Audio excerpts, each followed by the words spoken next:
Mesdames, Messieurs, bonsoir et bienvenue à votre émission La Parole au quotidien. Toujours en notre compagnie, le curé de Grande-Rivière et Cap-d'Espoir, M. Serge Tidjani. Tout d'abord, bonsoir, M. Serge. Bonsoir Mirko et bonsoir à vous qui nous recevez dans vos maisons. Alors, M. Serge, cette semaine, nous avons décidé de faire une émission un peu particulière pour souligner que le 13 mars dernier, on fêtait le premier anniversaire de l'arrivée d'un nouveau pape dans la vie des catholiques, vivant sur notre planète Terre, on peut le dire. Et puis, ça a quand même été un pape qui a marqué de par son arrivée et de par ses actes, et on va en relater quelques-uns à travers l'émission, et ça va être très intéressant, je vous en informe dès le départ. Oh oui. Puis ça vaut la peine, je pense, il y a juste un an, le 13 mars 2013, j'appelle ça l'année doublement chanceuse, 2013 et 2013, oui, que nous avions un nouveau pape, toute une surprise. Puis après un an, c'est passé très vite, mais il s'est passé beaucoup de choses. Beaucoup. On s'est dit, ça vaut la peine de s'arrêter et de revoir ce pape-là et notre Église et notre façon d'être Église depuis que nous avons le pape François dans la tête de l'Église, à la tête de l'Église. Et c'est le sens un peu que nous allons donner à notre émission dans le cadre de la parole au quotidien aujourd'hui. C'est sûr qu'un an, on ne va pas relater jour à jour, un par un, ce qu'il a fait en 365 jours, mais quels sont les gestes clés, les paroles clés, les réactions clés qui nous font apprécier la première année du pontificat de François. Dans le fond, qu'est-ce qu'il a changé? Pourquoi il suscite de l'espoir chez certains, des réticences chez d'autres? Qu'est-ce qu'il faut retenir de sa dernière année d'opération? Et il a fait l'actualité à plusieurs reprises parce qu'il a remis certaines choses en question que c'est pas nécessairement... je ne parlerai pas de courage parce que chaque pape a eu sa propre signature, mais quand même devant ce qui semblait se projeter de la religion catholique dans les dernières années, est-ce qu'on peut dire qu'il a été quand même révolutionnaire? Et justement, révolutionnaire, moi je dis tout chrétien, en plus un pape, est toujours nécessairement révolutionnaire. Mais si on en comprenait révolutionnaire au sens de renverser tout ce qui est sur place, non, on ne peut pas dire que le pape François est un révolutionnaire. Mais dans sa façon d'être, de circuler, de parler, son approche, sa simplicité, là, le pape a été vraiment révolutionnaire. Ce n'est pas le pape des grands voyages, ce n'est pas le pape des grands discours comme on a connu un Jean-Paul II, ce n'est pas le pape qui fait des théologies où il faut lire la phrase 3-4 fois avant de comprendre qu'est-ce qu'il veut dire. Ce n'est pas ce pape-là qu'on a. Est-ce que le mot simplicité serait approprié pour le définir? Simplicité dans le sens où, avec ce pape-là, c'est plus abordable. C'est facile à écouter, il est facile à admirer, il est facile à comprendre. Je ne dis pas qu'il est facile pour qu'on soit toujours d'accord avec lui, parce que le pape en un an, vous me direz, il n'a pas tout changé dans l'Église, il ne peut d'ailleurs pas tout changer, il y a des choses qu'il ne touchera pas. Mais on voit comme François, le pape, il a créé une fascination depuis un an. Sa personne elle-même fascine. Et parce qu'on a eu comme cette cote de sympathie vis-à-vis de lui, il faut le dire tout honnêtement, ça a rejailli aussi sur la vie de l'Église. Regardez, juste il y a un an avant le conclave, on nous tirait, j'allais dire ça comme ça, on nous tirait de partout sur l'Église, à tel point qu'on pouvait se demander si on pouvait être encore fier d'être chrétien. Mais depuis que François est pape, c'est comme si tout s'est calmé. Et je pense que cela est dû certainement au charisme de la personne tout entière. Lui-même disait, ils sont venus me chercher du bout du monde. Vous vous rappelez, le soir de son élection, après le 4e ou le 5e scrutin, quand on attendait la paix. Il dit, on est venu me chercher du bout du monde. Puis sur la place Saint-Pierre, un pape qui parle aux gens et qui dit, priez pour moi, j'en ai besoin. Ça, on n'avait jamais entendu ça. Et qui dit aux gens, on va prier ensemble. Un autre, je vous salue Marie, un gloire au Père. Simple, simple, simple. Puis qui après s'abaisse là pendant qu'on priait pour lui. On est plutôt habitué à voir des papes qui prient, qui bénissent. Mais là, on avait un pape qui demandait, j'allais dire, qu'était le soutien de son peuple. Et je pense qu'il l'a eu. Et voyez-vous, je ne sais pas si les gens se souviennent encore, on ne peut pas passer les images parce qu'on n'a pas nécessairement les droits d'auteur. Mais vous certainement qu'il y aura d'autres émissions que vous pourrez suivre. Mais il finissait cette soirée-là en disant, je vous souhaite une bonne nuit. C'est simple. Et on venait d'avoir notre nouveau pape. On sentait que hey, quelque chose va changer dans l'Église. Et regardez même son apparence, comment, si on retrouve les photos de ce 13 mars 2013, ce n'était pas les grands apparats, c'était sa simple croix qu'il avait toujours, c'était dépouillé, c'était simple. Il a créé la vague de sympathie. On voyait que ça, c'est un nouveau style qu'on va avoir. Et je pense que ça lui a marché. Et je ne pense pas qu'il l'a fabriqué. Je pense que c'était sa nature qu'il avait toujours en Argentine, partout où il est passé, qu'il a apporté comme ça à Rome et qui a charmé le monde. La façon avec laquelle aussi il a pris place est quand même très spéciale dans le sens où c'était la première fois, où je crois que c'est arrivé peut-être une fois dans l'histoire qu'un pape prenait place sans que l'autre soit décédé. Oh oui, ben, c'était théoriquement la 5e fois dans l'histoire de l'Église. Il n'y en a pas eu beaucoup. Quand tu sais qu'on a eu 263, 264 papes, il n'y en a pas eu 5 beaucoup. fois, je suis quand même surpris. Oui, ben, j'avais déjà dit ça l'année passée. Le tout premier et le plus fréquent, c'est Célestin, le pape Saint Célestin. Mais il y a eu quelques-uns qui ont démissionné, soit presque toujours par pression, et qui étaient encore vivants. Mais lui, il remplaçait un pape qui, tout librement, en toute conscience, avec toutes ses facultés, avait dit « Je suis fatigué, je vais prendre une retraite », et qui s'est retiré après avoir donné quand même 8 ans de service dans l'Église. Alors Benoît XVI se retirait dans ce contexte. Il y avait tellement d'histoires dans l'Église. On parlait des pédophilies qui n'en finissaient plus. On disait que l'Église était mauvaise surtout, que l'Église... Rappelez-vous, il y a juste un an là, il n'y a pas longtemps, qu'est-ce qu'on ne sortait plus sur l'Église? Puis c'est dans ce contexte, il y avait les Vaticalis aussi, qu'il ne faut pas oublier. C'est dans ce contexte que François arrive. Et la vague de sympathie et de curiosité qu'il crée a fait que on s'est dit, l'espoir peut renaître avec ce pape. On en était même à se détacher du Vatican carrément, là, et plus aller vers une pratique plus personnelle de notre foi, tellement il y avait des choses à lesquelles on avait de la difficulté à faire référence, comme vous le dites, la pédophilie, toutes ces choses-là. Toutes ces affaires. Donc, puis c'était pas facile à digérer non plus, donc on avait besoin là, de ce renouveau-là, d'une approche différente. L'approche différente, parce que ben, il faut qu'on rende quand même justice sur des questions comme celle-là. Il faut oser rendre justice au pape Benoît XVI. Il n'y a pas eu autant de prêtres laïcisés dans l'histoire de l'Église pour raison de pédophilie que sous Benoît XVI. Je n'ai pas les chiffres exacts, mais je pense qu'on est allé à 4000. Mais ça, les médias ne vont pas le crier parce qu'ils sont plus préoccupés de dire l'Église couvre. Mais avec le pape François, ça va être franc jeu. Donc, si je comprends bien ce que vous venez de dire, il y a 4000 prêtres. Il faut qu'on vérifie le chiffre, mais c'est le chiffre... Oui, imaginez-vous. Qu'on peut dire destitué. Destitué, imaginez-vous. Mais ça, ce n'est pas sous François. C'est sous Et ça Benoît représente XVI. quoi en tant qu'acte? Peut-être qu'une fois, je fais souvent cette promesse, mais ça dépend toujours du respect qu'on doit aux gens. Peut-être qu'une fois, il va falloir aborder avec simplicité cette question au cœur de l'Église. Et simplicité et humilité, peut-être que ça vaut la peine. Mais pour revenir au pape François, il n'a pas changé fondamentalement ce que l'Église vivait, mais la façon d'aller à la rencontre, le contact avec, la simplicité. Puis, heureusement, c'était un homme de terrain. Un des premiers gestes qui a fait les manchettes, je m'en rappelle, moi, au niveau de la résidence en tant que telle. Donc, il a fait un choix là, qui a un peu déboussolé les gens qui l'entourent, l'institution. L'institution. Parce que jusque-là, depuis le XVIIe siècle, les papes étaient habitués à vivre dans les résidences pontificales au Vatican. Puis François dit, je retourne dans la pièce que j'occupais à l'hôtellerie Sainte-Marthe, qui est attenant au Vatican, la chambre que j'occupais avant le conclave.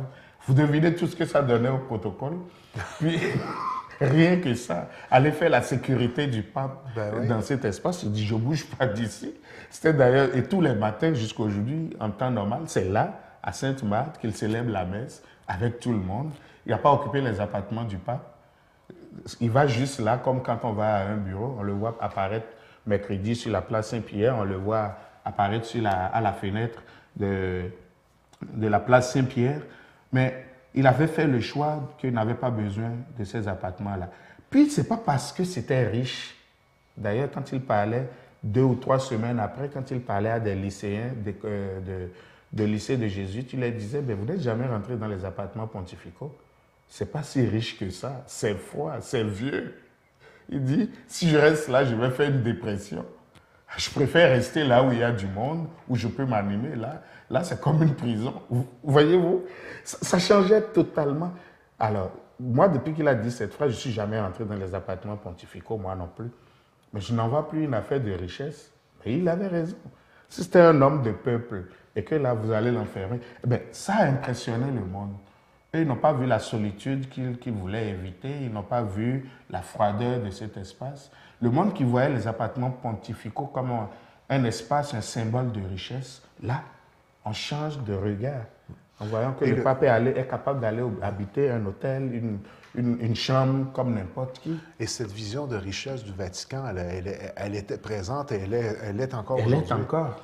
Donc, d'avoir une approche différente comme celle-là, est-ce qu'on peut dire que ça aide à rapprocher l'individu, à pouvoir s'y identifier et à pouvoir référer à lui sans avoir l'impression de référer à un roi vivant dans un vase clos de richesse? Ce n'est pas dans un palais que le pape nous emmène, mais dans une résidence comme chacun de nous, on en a droit. Être logé, c'est un besoin fondamental. Et le pape, il est logé comme tout le monde. C'est sûr qu'on va faire attention à sa sécurité. Puis, vous voyez, même là encore, la difficulté des services de sécurité du pape. On a vu au Brésil comment on ne pouvait plus le maîtriser, comment il changeait de route. On a vu même comment à Place Saint-Pierre, il s'approchait. Il n'y a pas peur. D'ailleurs, il disait, ben, si quelqu'un veut me tirer une balle là-dessus, qu'est-ce que tu veux que je fasse? C'est pas ça qui va me bloquer. Donc, il a vécu une certaine simplicité d'aller à la rencontre des gens. Ce n'est pas le pape des grands voyages, mais même le peu qu'il fait, il marque, il imprime quelque chose aux gens. Et quand on va le voir, il imprime. Même les audiences, recevoir du monde, ça a changé. Ce n'est plus juste les grands chefs, les grands patrons. Le petit monde, il répond à des lettres de petits-enfants, un malade qui lui écrit, il lui répond. Donc, un pape qui est vraiment simple, qui est lui, à qui on n'a pas pu imposer, je dirais, le protocole d'une figure. Protocole, oui. Et je pense que c'est ça qui a charmé le monde. J'en suis persuadé, moi aussi. Parce que ça le rend accessible. Hein? Jeudi Saint 2013, est arrivé quelque chose de spécial? Oui, c'était sa première Pâque, donc le premier Tridium pascal. Puis vous vous rappelez, il y a juste un an, il était allé dans une prison de mineurs pour célébrer le Jeudi Saint. Et le rite du Jeudi Saint, qu'est-ce qu'on fait de plus le Jeudi Saint dans la messe? On lave les pieds des gens. Qu'est-ce que François fait? Il décide de laver les pieds des prisonniers. C'est déjà un bon pas. Puis on est habitué dans l'Église à ce que ce soit juste des hommes. Aucune loi n'a imposé ça. Mais à l'image des apôtres, ça avait été presque toujours des hommes. Nous autres, dans nos paroisses, moi j'ai dit à laver des pieds à des femmes. Ils sont disciples de Jésus, le symbole reprend, ça c'est pas ça le problème. Mais on a eu l'habitude, la tradition, la coutume, tout ce que vous voulez, là, de laver juste les pieds des hommes. Mais le pape François avait 2 femmes à qui il lavait les pieds. On n'avait jamais vu ça d'un pape. Les autres papes ont déjà eu à aller dans des prisons. Et parmi les 2 femmes, les 2 ne sont pas catholiques. Une était catholique, mais une était musulmane. Puis, bon, elle s'est déplacée pour venir. Et Jésus disait, François disait, je les vis comme si Jésus leur donnait des caresses. Donc si Jésus les chouchoutait. Ça a été une image aussi qui a impressionné le monde. Le pape qui descend si bas, pas au sens négatif, mais qui est capable d'aller jusqu'à terre à terre avec les gens, d'aller chercher. Son but n'est pas de convertir cette musulmane. Son but n'est pas de faire de ces 2 femmes-là des figures de quelque chose dans l'Église, mais juste de voir là la personne faible, l'être humain, peu importe son âge, son sexe et même son crime, de voir comme un être humain et de lui montrer l'amour de Jésus. Sans avoir un message rassembleur. Rassembleur. Parce que quand c'est rendu que c'est juste...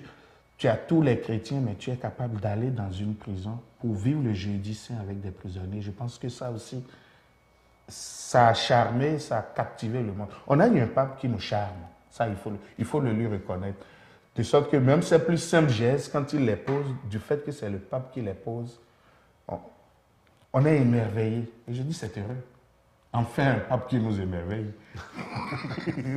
Le 8 juillet 2013, Il se rend sur l'île italienne de Lampedusa. C'est une île, si vous prenez sur les cartes, pas très loin de la Tunisie. Et vous avez dû apprendre dans les nouvelles, ça ne cesse tous les jours, beaucoup d'Africains, de Noirs africains, passent par cette île-là, qui est assez proche, qui est à mi-chemin entre l'Italie et la Tunisie, passent par là pour immigrer frauduleusement en Europe. On a l'autre aussi du côté du Maroc, où c'est pas l'Espagne. Puis, il y a plus de personnes qui meurent dans ces bateaux, ces embarcations de fortune-là. Peut-être que si on faisait les statistiques, c'est 2% qui atteignent le but. Puis le drame, l'été dernier, en juillet dernier, c'était d'apprendre que 100 et quelques personnes venaient d'être noyées encore et de mourir. Et que fait le pape? Il dit, je m'en vais prier là, je m'en vais sensibiliser le monde entier sur la question de l'immigration en allant à Lampedusa. Puis sans le protocole, pas de représentant d'État italien, il prend le bateau avec toute son équipe, on prépare la messe et il va célébrer. Et c'est là qu'il dit, il faut inviter la globalisation de l'indifférence. Et il disait, ce qui se passe ici à Lampedusa, où nous voyons tant et tant de Noirs mourir parce qu'ils veulent une vie meilleure en allant à l'Europe, il ne faut pas que nous le banalisions. Il faut que nous nous interrogions. Il ne faut pas qu'on soit indifférent à ça. Et ce geste-là aussi a frappé les gens. Moi, je cite quelques gestes du pape, mais il y en a plein. On en a tous les jours. Mais un pape qui va se rendre solidaire des gens immigrants qui cherchent une meilleure vie comme ça et qui va se recueillir sur le lieu où ils sont morts en voulant une meilleure vie, ça interpelle. Il ne s'était pas contenté de rester au Vatican, d'envoyer un mot d'encouragement ou d'envoyer un mot de protestation, ce qui aurait été déjà beaucoup, mais il est allé sur place. Sensibiliser sur une réalité qui est tellement présente, puis désolante en même temps. Donc, il a profité d'un peu son statut pour sensibiliser le monde entier à cette réalité-là. À cette réalité. Et aujourd'hui, il y a les immigrants qui veulent une meilleure vie, mais vous avez tous ces immigrants ou tous ces déplacés à la guerre aussi. Ben oui. Et le pape nous dit non, il ne faut pas que ça devienne banal pour nous. Là où il y a une souffrance, ça ne doit jamais être banal. Là où l'être humain veut du meilleur et qu'il souffre parce qu'il ne l'a pas, on ne doit pas fermer les yeux. Il faut être solidaire. Un très grand rassemblement au Brésil, on en a entendu. Ah, ça, c'était le grand show. Oh, et ça, c'était... À Copacabana, ben, on a bien rempli. Puis là encore, un pape tout simple, qui parlait le langage des jeunes, qui parlait le langage du monde. Il ne leur disait pas, vous êtes parfait, mais il leur disait, vous êtes utile, vous aussi, vous avez une part pour annoncer l'évangile, allez témoigner de ce que vous êtes. Puis ça a été le grand voyage de sa première année. Je ne sais pas s'il y a un autre grand voyage où il a rassemblé tant de monde, en dehors de la Journée mondiale des jeunesses, au Brésil, où il a passé toute une semaine au milieu de ce peuple-là. Il a visité des réserves, il a visité, et puis la rencontre avec les jeunes. Ça aussi, ça a captivé les gens. Et pourtant, ce n'était pas la première Journée mondiale de la jeunesse qu'on vivait là. Mais celle-là a été tout à fait spéciale pour les gens. Donc, c'est un pape qui a pratiqué des gestes forts de signification, mais il a aussi fait des déclarations comment je pourrais dire, qui ont eu un certain poids et qui ont eu qui ont remis en question aussi certaines valeurs traditionnelles, tant dans les conflits dans le monde, sur la pauvreté et les pauvres, paix, justice sociale, écologie, réseaux sociaux, la jeunesse, même sur les homosexuels. Même sur les homosexuels.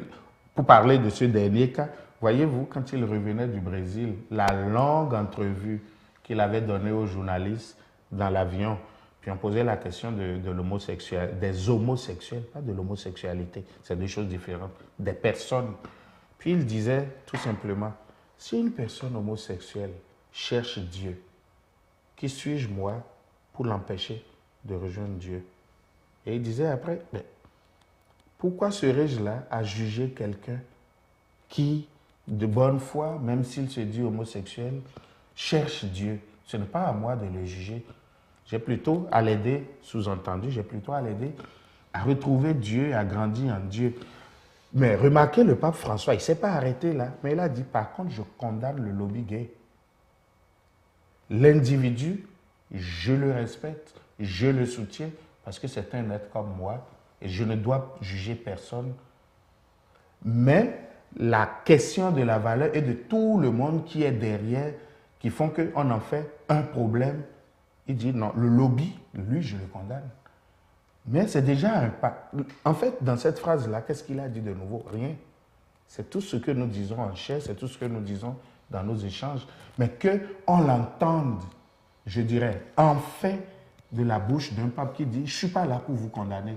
Votre orientation sexuelle, ce n'est pas mon problème si vous voulez retrouver Dieu, mais je ne suis pas d'accord pour la création d'un lobby. » On n'avait jamais entendu. Moi, ce que je retiens de cette déclaration-là, qui est très intéressante au niveau de la religion catholique, c'est qu'il demeure inclusif par rapport aux homosexuels, dans le sens où on peut être homosexuel et pratiquer la religion catholique. C'était fort de sens, ne serait-ce qu'au point de vue de cette interprétation. De l'ouverture. C'est le terme Puis que je recherchais. moi, je dis... On peut être homosexuel et être catholique. Et être catholique. Oui. Écoute, si la personne te dit c'est ce que je suis, pourquoi je vais lui fermer la porte de l'Église? Ben, si c'était pas révolutionnaire, c'était pas loin comme approche. C'était audacieux de l'entendre de la bouche d'un pape. Tout à fait. Parce que c'était pas nouveau. C'était même une question piège de la part de la personne qui faisait l'interview. Qui faisait l'interview. Mon humble avis.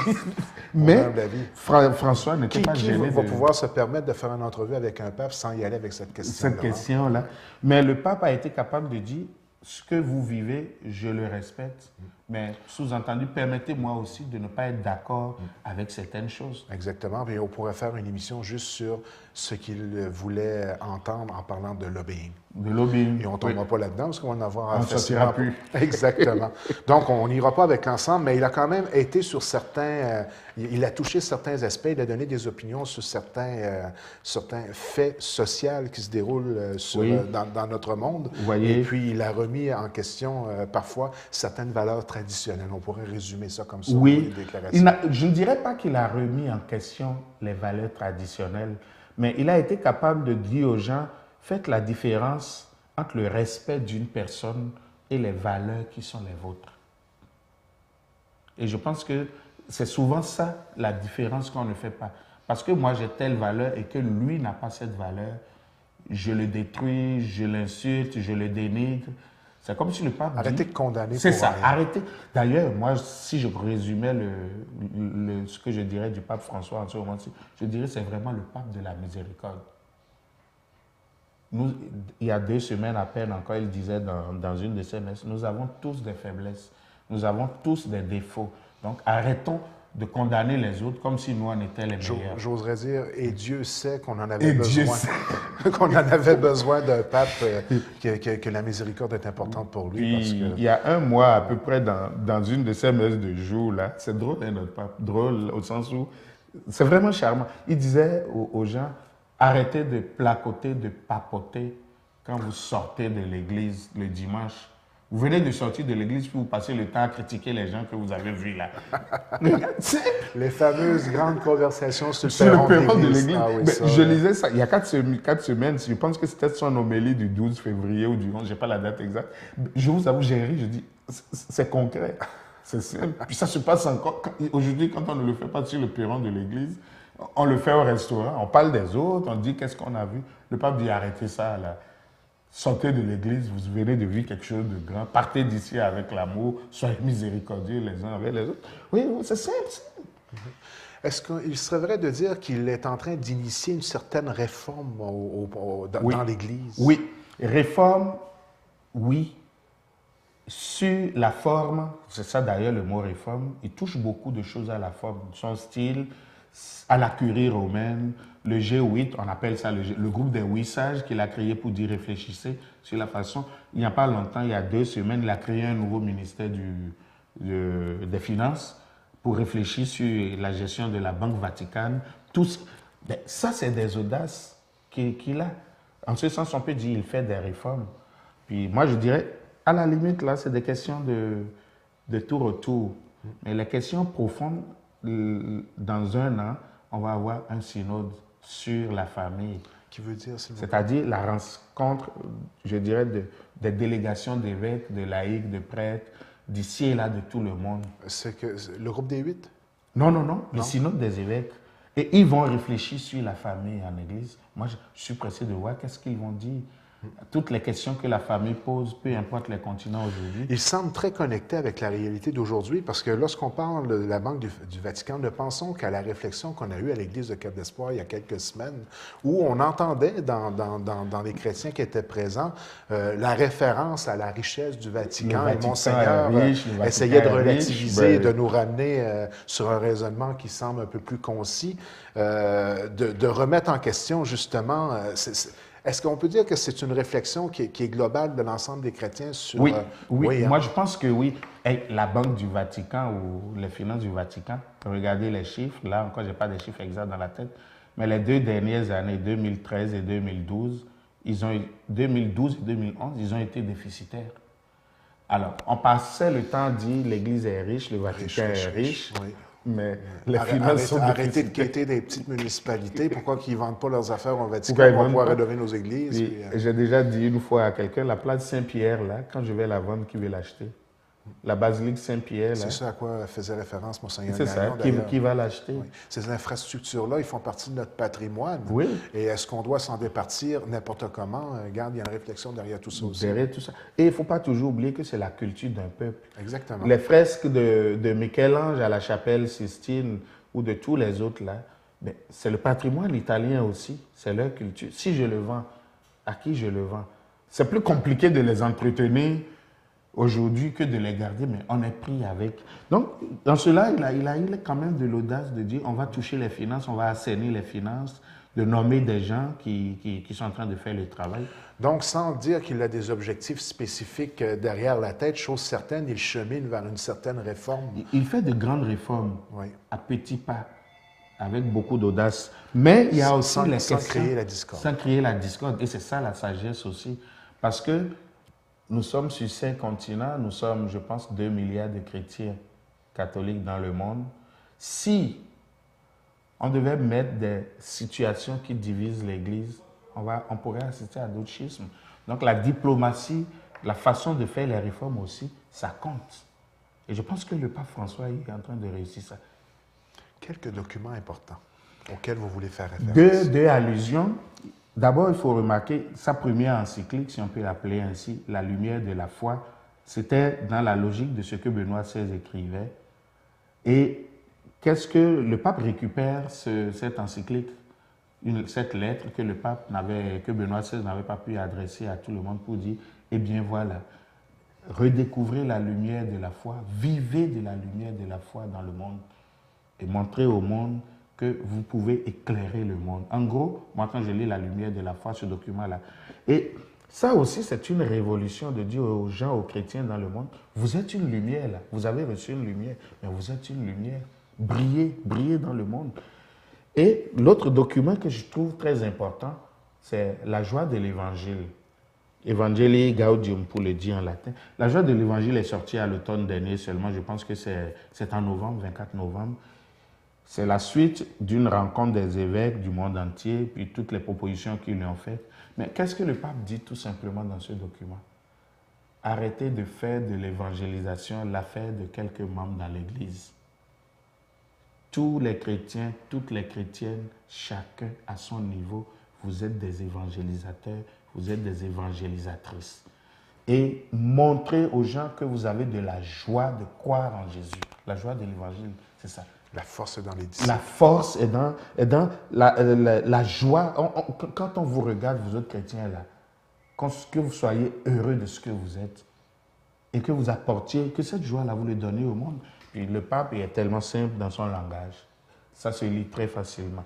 Et puis je pense que ce document-là, malheureusement, dans nos contextes, on n'a plus le temps de lire, mais ça vaut la peine d'aller jeter un coup d'œil et de dire comment moi aujourd'hui, quand je lis ça, je vois le tableau du monde, le tableau de l'Église aujourd'hui, et qu'est-ce que, comme chrétien, là où je suis, qu'est-ce que je peux apporter pour montrer que je crois et que je suis heureux de croire. Le chrétien ne doit pas être quelqu'un de triste, mais quelqu'un d'heureux. Dans le cheminement de l'entrevue, je comprends vite maintenant, avant d'aborder le dernier point, le pourquoi que vous m'avez, disons, ramené sur terre en ce qui concerne le terme de dire que c'est un pape révolutionnaire. Parce que lorsqu'on y réfléchit bien et puis qu'on regarde un peu avec la manière avec laquelle il fonctionne, on s'aperçoit que c'est surtout au niveau de l'interprétation et de l'explication qu'il cherche à donner qu'on voit un changement, oui, et non pas sur les principes de base. On disait, vous, en préparation d'émission, des questions, des réponses qui n'ont pas changé. En réalité, il est resté quand même assez traditionnel au niveau de plusieurs points. On parle de l'ordination des femmes, voilà, l'avortement, l'euthanasie, le mariage homosexuel. Sous le pape François, les réponses n'ont pas changé. N'ont pas changé. Mais par contre, il a une façon différente d'apporter l'explication. C'est un peu ce sens-là qu'on veut faire ressortir aujourd'hui, dans le sens où c'est très intéressant d'avoir une approche différente et l'attitude avec laquelle il le présente. Il le présente. Puis d'ailleurs, quand vous parlez de l'ordination des femmes, il a mis sur pied actuellement un groupe d'études pour dire, allez vérifier dans l'Église quel ministère, comment on peut encore valoriser plus la place de la femme. Mais tout de suite, il va prendre soin de dire, la question de l'ordination de la femme, c'est déjà réglé. Sous-entendu, je n'ai plus à régler ça. Puis c'est normal, Jean-Paul II l'avait réglé par un décret assez important en 1994. La question de l'avortement, du moment que, et ça non plus, il ne touche pas, et c'est normal, du moment que pour l'Église, l'enfant, ce qui est dans le ventre de la femme est un enfant, et qu'on ne peut pas tuer un enfant, le pape ne changera pas de langage là-dessus. Ça ne veut pas dire que l'attitude de miséricorde que je vais avoir si quelqu'un vit un avortement et vient me parler, ne soit pas présente. Mais c'est différent de dire, maintenant je légalise. C'est différent. Quelqu'un qui reconnaît une faiblesse, une femme qui reconnaît que, tiens, j'ai failli en cette question et qui vient se confier à moi, je ne suis pas là pour la juger. Je suis là pour l'aider à en sortir. Donc, même là, encore, l'attitude change. Il n'est pas condamné non plus. Il n'est pas condamné. Mais je ne lui dirai jamais, tu as bien fait. Ça, ce n'est pas moi. Mais je lui dirai, regarde, moi, c'est une vie humaine. Le drame est arrivé. Comment on peut faire maintenant pour t'aider, toi? L'optique est différente. Alors qu'autrefois, avant, on irait peut-être plus droit de lui dire, tu as mal fait, il faut que tu payes pour. Non, le langage ne va pas être le même. L'euthanasie, la même chose. L'Église a toujours dit, la personne humaine est sacrée. Et la personne humaine, on n'a pas de droit de vie là-dessus. C'est Dieu seul qui décide. Alors, si c'est ça, il ne faut pas penser que l'Église va changer juste quelque chose dehors sans aller à ses principes et à ses bases. Donc, du moment qu'on continuera de dire dans la doctrine de l'Église, c'est Dieu qui donne, c'est Dieu qui enlève la vie, attendez-vous pas à ce qu'un pape vienne dire « je suis d'accord pour l'euthanasie ». Non, il ne dira pas ça. Mais par contre, il pourra dire au cas par cas, je comprends le drame qui vous est arrivé. Et sans vous juger, je veux vous aider à en ressortir. C'est ça, cette attitude de miséricorde. Et le mariage homosexuel. On en a parlé tout à l'heure. Donc, vous voyez, c'est la façon d'être en face des gens, de réagir en face des gens. Est-ce que ce n'est pas une façon un peu simpliste de vouloir rassembler tout le monde malgré des points fermes de façon de fonctionner? Ben, moi, je me dis, c'est bon que le pape rassemble. Et on voit qu'il a... Nous, on est contre l'euthanasie, mais c'est pas grave, tu peux quand même être catholique. Tu peux être catholique. Nous, on est contre l'euthanasie, mais tu peux être catholique.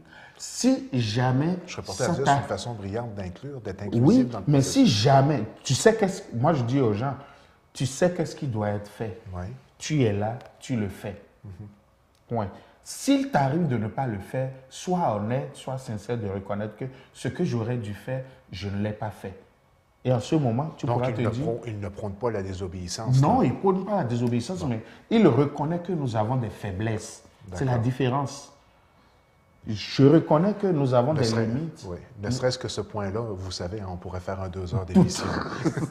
Sans vouloir, parce qu'il faut terminer. Oui. En terminant, si on ramenait ça de la façon la plus simple, la plus abordable possible pour les gens qui nous écoutent à la maison, si on avait à conclure sur l'interprétation qu'on doit avoir de ce nouveau pape. Moi, je pense que c'était le pape qu'il nous fallait en un moment comme celui-ci. Il vient mettre vraiment, malgré son âge, de l'air frais dans l'Église. Il vient changer la façon de voir l'Église et aussi la façon dont l'Église doit voir le monde. Il a quel âge déjà? Là, il est en train de partir à 77 ans. C'est jeune. Mais quand on les lit à 76, 77 ans, 75, 76 ans, c'est pas à ces âges-là, normalement, qu'on est habitué à avoir des papes. Benoît XVI, ça a été ça. Mais Jean-Paul II, Jean-Paul Ier, Paul VI, Jean XXIII, c'était pas à ces âges-là qu'on les a eus. Oui, Jean-Paul II, il y a eu une période où il était en pleine forme. Ben oui. Il a commencé à 58 ans, lui. Oui, puis donc, vous voyez. Un adepte de natation, M. Jean-Paul II. Bien sûr. Oui. Alors, moi, je dis, c'est le pape qu'il nous faut aujourd'hui. Et puis, en ce 13 mars, quand on pensera à lui, compris pour lui, comme il nous l'a demandé, compris aussi pour notre Église, que les questions brûlantes où nous continuons encore de débattre, que l'Esprit Saint éclaire l'Église pour qu'on trouve des solutions qui bâtissent davantage l'être humain et qui rendent respect et honneur à Dieu. Et je pense que le pape que nous avons, c'est vraiment l'homme de la situation, l'homme de Dieu qu'il nous faut, le grand prêtre, comme dirait la lettre aux Hébreux, qu'il nous faut aujourd'hui, un pape de miséricorde, un pape de simplicité, qui est capable d'aller chercher des enfants dans ses bras, qui est capable d'aller embrasser un homme rempli de furoncles sur le visage, qui est capable d'aller dans les prisons, qui est capable d'aller sur la mer avec les gens qui ont péri. Je pense qu'il est en train de faire vivre à l'Église un renouveau, rien que dans la façon d'être au milieu des gens. Et en cela, il est un prophète. Il nous parle de Dieu, mais il nous donne aussi une direction. Alors, ce n'est pas pour rien que dans toutes nos célébrations, on prie toujours pour le pape. Si vous le pouvez aujourd'hui, priez pour le pape aussi et continuez de le soutenir et continuez de prier pour votre Église. C'est là-dessus que je vous souhaite une agréable semaine et que Dieu vous bénisse.